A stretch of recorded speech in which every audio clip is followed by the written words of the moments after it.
پہلی مرتبہ رسول اللہ صلی اللہ علیہ وآلہ وسلم نے جن 8 صحابہ کرام پر مشتمل ایک فوجی قافلے کو بھیجا اور ان کی روانگی کے لیے تیاری کی، اس میں عبداللہ بن جحش رضی اللہ تعالی عنہ اور سعد بن ابی وقاص رضی اللہ تعالی عنہ بھی تھے۔ آپ نے مجاہدین کے اس قافلے کو ارشاد فرمایا، آج میں تمہارا امیر ایک ایسے شخص کو مقرر کرتا ہوں جو تم میں سب سے زیادہ بھوک اور پیاس کو برداشت کرنے والا ہے۔ پھر اس پرچم کو حضرت عبداللہ بن جحش کے ہاتھ میں تھما دیا۔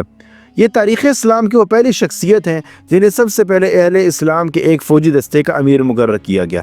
رسول اللہ صلی اللہ علیہ وآلہ وسلم نے حضرت عبداللہ بن جحش رضی اللہ تعالی عنہ کو اس سفر کے لیے ہدایات دیں اور ایک خط دے کر انہیں مہم پر روانہ کر دیا اور ارشاد فرمایا کہ وہ 2 دن کا سفر طے کرنے کے بعد اس خط کو کھولیں۔ جب انہیں سفر میں 2 دن گزر گئے تو حضرت عبداللہ بن جحش رضی اللہ تعالی عنہ نے خط کو کھول کر پڑھا۔ اس میں یہ تحریر تھا کہ جب تم میرے اس خط کو پڑھو تو آگے چلتے جانا، جب طائف اور مکہ کے درمیان ایک نخلستان آئے تو وہاں پر پڑاؤ ڈال دینا، یہاں بیٹھ کر قریش پر کڑی نظر رکھنا اور جو بھی صورتحال ہو اس سے ہمیں آگاہ کرنا۔ جب حضرت عبداللہ بن جحش رضی اللہ تعالیٰ عنہ نے آپ کا خط پڑھ لیا تو اپنے ساتھیوں سے کہا کہ رسول اللہ صلی اللہ علیہ وآلہ وسلم نے مجھے حکم دیا ہے کہ میں نخلستان میں پہنچ کر قریش پر کڑی نظر رکھوں اور صورتحال سے آپ کو مسلسل آگاہ کرتا رہوں۔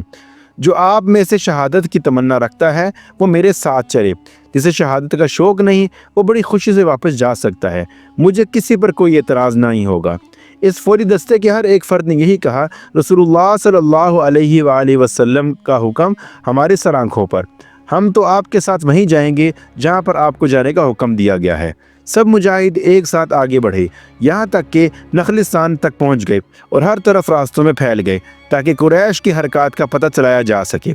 گشت کے دوران انہوں نے 4 افراد پر مشتمل تاجروں کا ایک قافلہ دیکھا جس میں عمر بن حضرمی، حکم بن کیسان، عثمان بن عبداللہ اور مغیرہ شامل تھے۔ ان کے پاس قریش کا مال و تجارت وافر مقدار میں تھا۔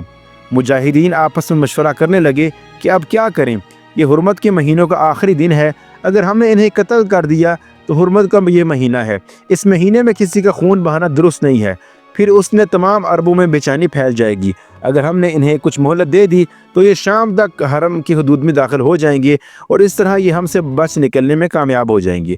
کافی غور و فکر کے بعد انہوں نے فیصلہ کیا کہ انہیں قتل کر دیا جائے اور جو کچھ ان کے قبضے میں ہے اسے قابو میں لے لیا جائے۔ یہ فیصلہ کرتے ہی اس تجارتی قافلے پر حملہ کر دیا گیا۔ ان میں سے ایک کو قتل کر دیا گیا، 2 کو گرفتار کر لیا گیا اور چوتھا بھاگ نکلنے میں کامیاب ہو گیا۔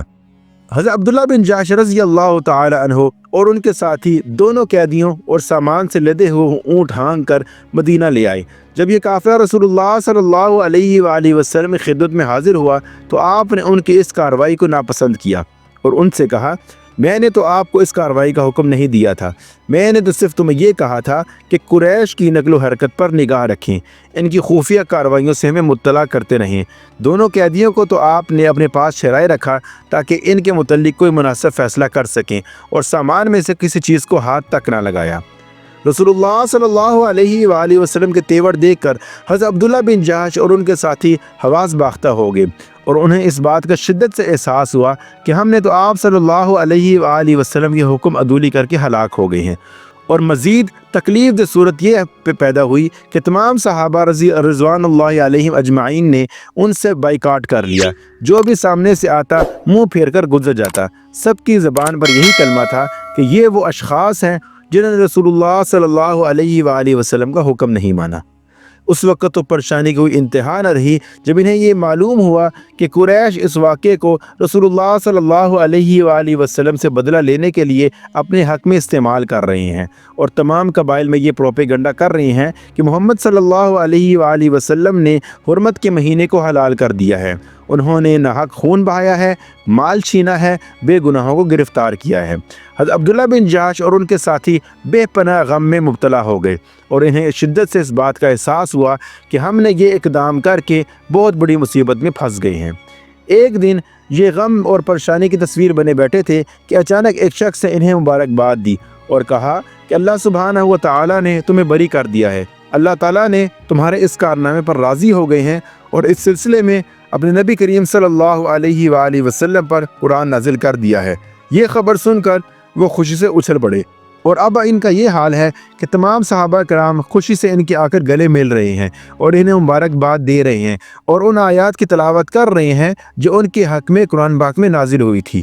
ان کی بریت کے سلسلے میں قرآن مجید کی یہ آیات نازل ہوئی تھی۔ یسألونک عن الشہر الحرام قتال فیہ قل قتال فیہ کبیر وصد عن سبیل اللہ وکفر بہ والمسجد الحرام واخراج اہلہ منہ اکبر عند اللہ والفتنۃ اکبر من القتل۔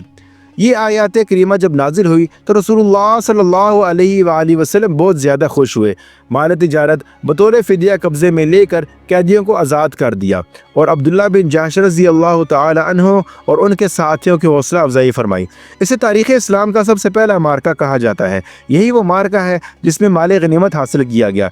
اسی میں مسلمانوں کے ہاتھوں پہلا مشرک قتل ہوا، اور اس میں سب سے پہلے 2 دشمن گرفتار ہوئے۔ اسلامی تاریخ میں یہ پہلا پرچم ہے جسے رسول اللہ صلی اللہ علیہ وآلہ وسلم نے اپنے ہاتھ مبارک سے تیار کر کے امیر قافلہ کے ہاتھ میں دیا، اور حضرت عبداللہ بن جحش رضی اللہ تعالی عنہ وہ عظیم شخصیت ہیں جنہیں پہلی مرتبہ امیر المؤمنین کے لقب سے پکارا گیا۔ حضرت عبداللہ بن جحش نے میدان بدر میں بھی بہت سے کارنامے سر انجام دیے، لیکن احد میں تو آپ نے کمال ہی کر دیا۔ حضرت سعد بن ابی وقاص ایک ناقابل فراموش واقعہ بیان کرتے ہیں کہ جب جنگ احد شروع ہوئی تو حضرت عبداللہ بن جحش مجھے ملے اور فرمایا، کیا تم اللہ تعالیٰ سے کوئی دعا نہیں کرو گے؟ میں نے عرض کی، کیوں نہیں؟ ہم ایک الگ گوشے میں ہو گئے اور ہم نے اللہ تعالیٰ کے حضور یہ دعا کی، یا اللہ، جب میں دشمن کے سامنے آؤں تو مجھے ایسے شخص سے پنجہ آزمائی کا موقع دینا جو بڑا ہی بہادر اور جنگجو ہو اور انتہائی غسیل ہو، میں اس سے لڑوں اور وہ مجھ سے لڑے، پھر مجھے اس پر غلبہ عطا کر دینا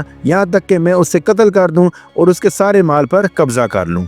پھر حضرت عبداللہ بن جحش نے میری دعا پر آمین کہا اور پھر اللہ کے حضور یہ دعا مانگنے لگے، الہی مجھے ایسے شخص سے مقابلے کی توفیق عطا فرما جو انتہائی غصے والا ہو، بہادر ہو، تجربہ کار ہو اور جنگجو بھی ہو، فقط تیری رضا کے لیے میں اس سے لڑوں، پھر جب وہ مجھ پر قابو پانے میں کامیاب ہو جائے اور وہ میری ناک اور کان کاٹ ڈالے اور میں اسی حالت میں قیامت کے دن تیرے حضور پیش ہوں تو آپ کا مجھ سے یہ سوال ہو، عبداللہ کس کے لیے تیری ناک اور کان کاٹے گئے ہیں؟ تو میں عرض کروں، اللہ کے حضور صرف خدایا تیری رضا کی خاطر، اور آپ کی طرف سے مجھے یہ جواب ملے کہ یہ بالکل سچ کہتا ہے۔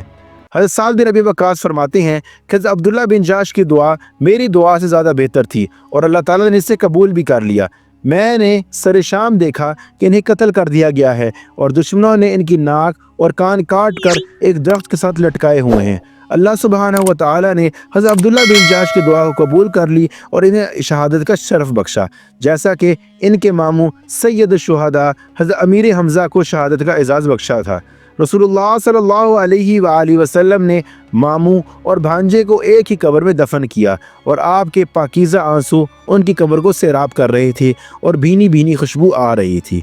ناظرین کرام، یہ تو تھی ہماری آج کی ویڈیو۔ اسی طرح کی ویڈیو کو بر وقت حاصل کرنے کے لیے ہمارے اس چینل کو سبسکرائب کر دیں اور جاتے جاتے لائک بھی کر دیں۔ اگلی ویڈیو تک کے لیے میں آپ سے اجازت چاہتا ہوں۔ السلام علیکم ورحمۃ اللہ وبرکاتہ۔